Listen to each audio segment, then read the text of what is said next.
एक छोटे से गांव में आरव नाम का एक लड़का रहता था।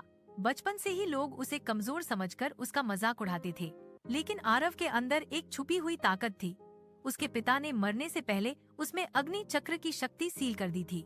गांव के बच्चे उसे नाकारा कहते, पर आरव कभी हार नहीं मानता। दिन रात वह पेड़ों पर चढ़कर, पत्थरों को मुक्का मारकर और नदियों में कूदकर अभ्यास करता।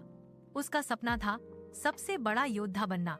एक दिन गांव पर दुष्ट नकाबपोश निंजा हमला कर देता है। सब योद्धा हार मान जाते हैं। तब आरव आगे बढ़ता है। उसकी आंखों में जलती आग और उसके भीतर से उठती ऊर्जा पूरे मैदान को चमका देती है। वह चिल्लाता है, मैं अपने गांव को बचाऊंगा, चाहे अपनी जान भी क्यों न देनी पड़े। अचानक उसके हाथों से अग्नि चक्र निकलकर नकाबपोश निंजा को राख में बदल देता है। गांव वाले हैरान रह जाते हैं। पहली बार सब उसे नायक मानते हैं। आरव मुस्कुराता है और सोचता है, यह तो बस शुरुआत है, असली यात्रा अब शुरू होगी।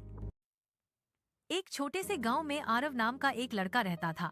बचपन से ही लोग उसे कमजोर समझकर उसका मजाक उड़ाते थे, लेकिन आरव के अंदर एक छुपी हुई ताकत थी। उसके पिता ने मरने से पहले उसमें अग्नि चक्र की शक्ति सील कर दी थी। गांव के बच्चे उसे नाकारा कहते, पर आरव कभी हार नहीं मानता। दिन रात वह पेड़ों पर चढ़कर, पत्थरों को मुक्का मारकर और नदियों में कूदकर अभ्यास करता। उसका सपना था सबसे बड़ा योद्धा बनना। एक दिन गांव पर दुष्ट नकाबपोश निंजा हमला कर देता है। सब योद्धा हार मान जाते हैं। तब आरव आगे बढ़ता है। उसकी आंखों में जलती आग और उसके भीतर से उठती ऊर्जा पूरे मैदान को चमका देती है। वह चिल्लाता है, मैं अपने गांव को बचाऊंगा, चाहे अपनी जान भी क्यों न देनी पड़े।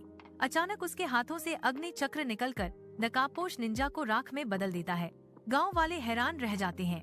पहली बार सब उसे नायक मानते हैं। आरव मुस्कुराता है और सोचता है, यह तो बस शुरुआत है, असली यात्रा अब शुरू होगी।